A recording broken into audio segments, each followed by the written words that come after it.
Vážené dámy, vážení pánové, milí přátelé, já jsem vám dneska chtěl ukázat jednotu přírody a výroby a jednotu základního výzkumu a technologického výzkumu.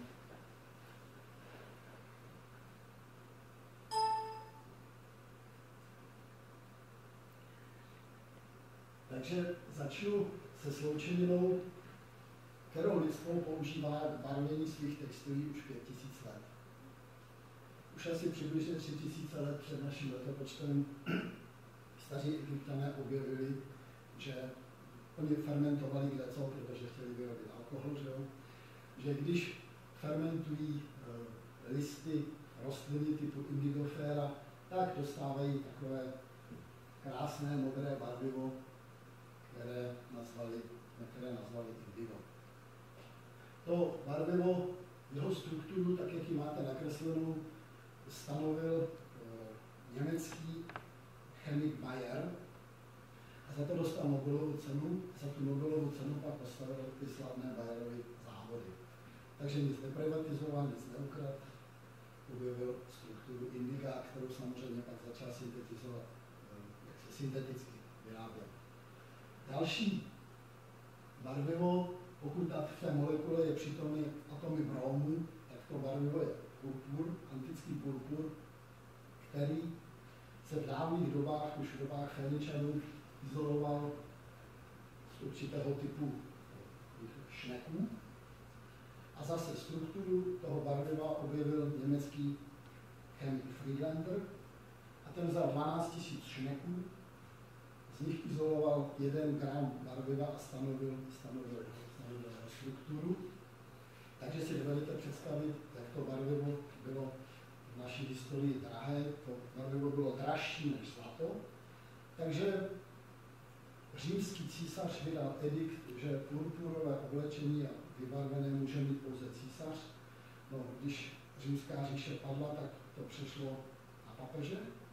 No a dneska je to jako kardinálský purpur. Samozřejmě, že dneska už se to syntetizuje jaksi uměle a je to neskonale asi milionkrát levnější.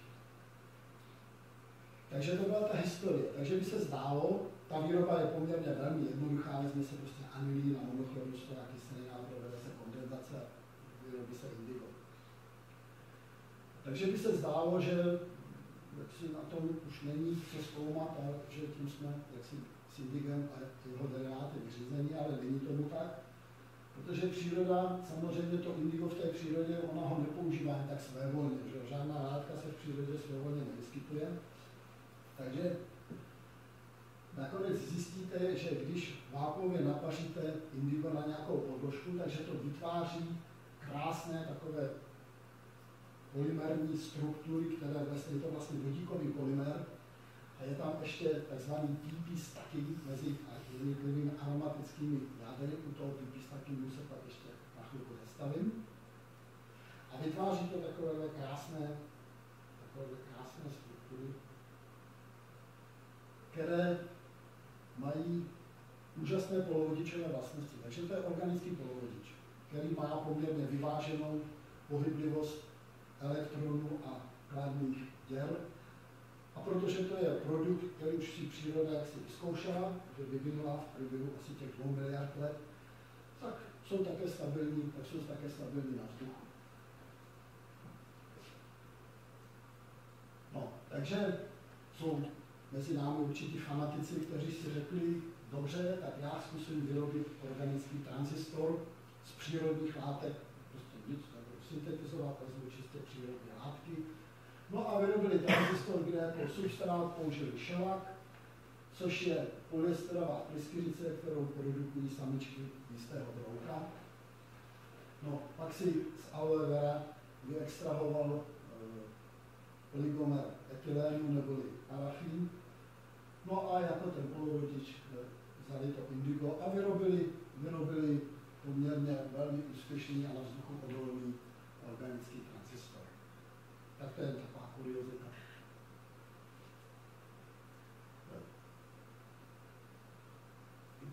Jestli si vzpomenete na tu molekulu toho indiga, tak barváři a barvíři rádi vypráví, se zamysleli nad tou molekulou a že se řekli tak, a co se stane a jaký pigment dostaneme, když z toho odstraníme ty benzonové jádra a necháme tam pouze ty heterocykly. No jo, problém je v tom, že to ale není pravda.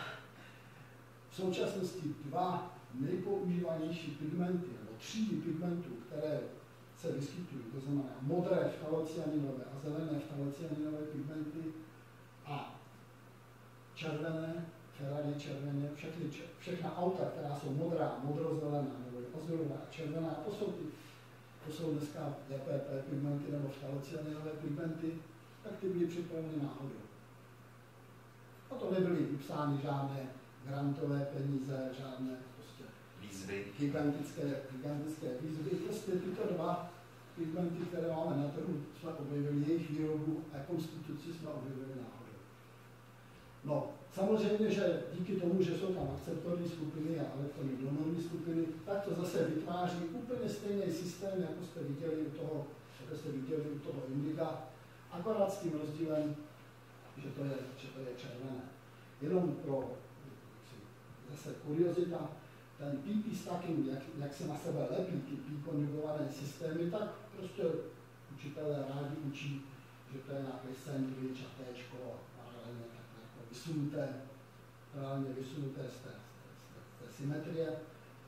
No ale tenhle ten koncept se dostává v současnosti pod velký tlak a jsou fyzici a fyzikální chemici a kvantoví chemici, kteří říkají, že bychom ten koncept měli opustit a že by se tomu dalo vysvětlovat čistě na bázi elektrostatických interakcí, takže pro zájemce tady prostě jsem uvedl, jak si představují teďka fyzici nový koncept toho stackingu.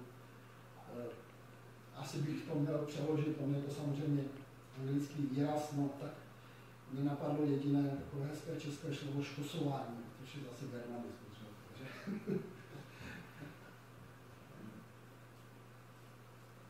Tak, co se týče těch DPP pigmentů, tak ty autoři a ty barváři se samozřejmě zamýšleli, jestli existuje v přírodě analog. Když už teda je to indigo, tak jestli existuje i analog toho DPP pigmentu. No a velmi rychle objevili, že kyslíkatý analog je v lišejnicích, který říkáme licheny. A v jistém typu severských lišejníků se vyskytuje kyselina, která říkáme vulpinic acid, asi vulpinová kyselina, by se to dalo přeložit, v lišejníku, který už podle názvu nomen omen je krásně jedovatý. Takže pozor, a sloučenina je extrémně jedovatá a používá se jako jed na vlky. No a pak samozřejmě v houbách jsou další vlastně tomu podobné deriváty. V těch houbách je to zase variegatic acid, taky musím přečíst. A to je zase oranžový pigment, nebo oranžové barvivo, to je celkem jedno, které, když ta houba je poraněná, tak se uvolní a na vzduchu enzymaticky oxiduje na modré barvivo. Proto ty houby tak jako zmodrají. Tak to je vlastně takový přírodní, nechci říct, takový kyslíkový analog těch DPP pigmentů. Tady už jenom máte, zase pro ty, kdo to pak budou umět číst, tak aby věděli, co to je ta vulpinic acid, jak se to oxiduje na to modré barvivo. No, syntéza DPP pigmentů vychází z benzonitrylu a jantaranu etylnatého při přítomnosti báze, to je jednokotová syntéza. Technologové, když něco vyrábí v tunách toho DPP pigmentu se v syntézi vyrábí asi 1000 tun, tak samozřejmě to nemůže být příliš složitá syntéza. To prostě musí být jednoduché, s vysokými výtěžky, no takže tady máte prostě schéma, jak se chemická struktura, jak se tyto DPP pigmenty vyrábí. No, takže na trhu, ještě abych přešel do té historie, ten pigment, první pigment s chlorama, to poznáte podle těch čísel, pigment je 254, to je nejnižší číslo, tak uvedla firma na trh firma Ciba, která na to měla základní patenty. Po 20 letech ty patenty samozřejmě vypršely a ze syntézie za námi přišli, jestli bychom jim nedodali prostě lidi a technologie, kteří by tak ty DPP pigmenty v syntézi mohli vyrábět.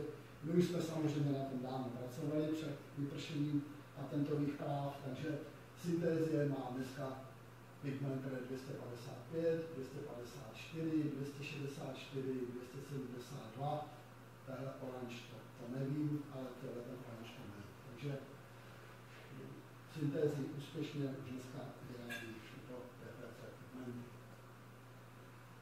Tak, a teď by se zdálo, že zase tím to jako skončí a budou se to prostě používat jenom do těch vypalovacích autoleků, ale opak je, v tom výzkumu je pravdou,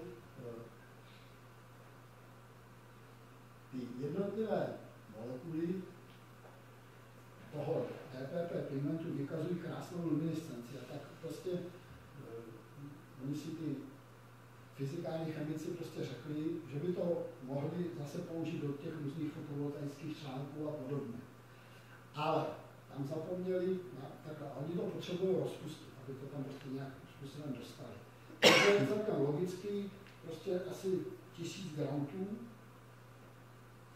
postupuje tak, že tady na ten dusík pověsí nějaký alkylový zbytek, který prostě zajistí rozpustnost v organických rozpouštědlech.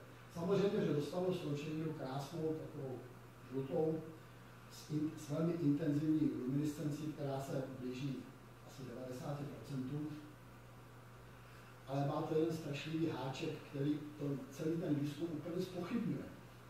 Protože ve chvíli, kdy rozrušíte ten systém těch vodíkových vazeb, tak ze světelné stálosti toho pigmentu, protože to je vlastně krystal, to je částice, která má průměr přibližně 1 mikrometr v barvářské chemii, tak ten má světelnou stálost 7.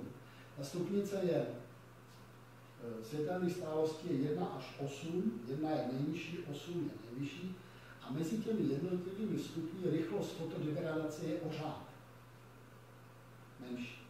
A mezi 6 a 7 je to 20krát, aby to bylo tak jako ještě trošku zkomplikované. No a my jsme s docentem Hurgetem připravili vlastně jakoby rozpustný DPP pigment, ale tím jsme také rozrušili ty vodíkové vazby a připravili jsme jednotlivé molekuly, které krásně luminiskovaly. Problém je v tom, že oba dva tyhle deriváty po rozrušení systému těch vodíkových vazeb ztratí světelnou stálost a rozpadá se to přímo před očima. Takže chemici, fyzikální chemici a fyzici budou muset skutečně velmi remodelovat své představy o tom, jak to sloučení využít v elektronice. Takže děkuji vám za pozornost.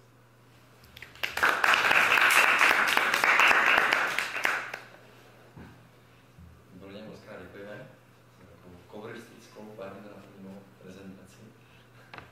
Jste si všimli, to hezky barevný, že? Určitě. Já bych se zeptal, ta Ferrari červený, máte něco, máte nějakou spojitost se značkou Ferrari? Ano. Tam bylo jedno R a název Intra světelný má 2 R. Bylo by tam být. Promiňte, že jsem hnidl pich teďka. Ne, je to Ferrari červený a skutečně firma Ferrari na svá auta exkluzivně používá tohle DPP pigment. Byl pigment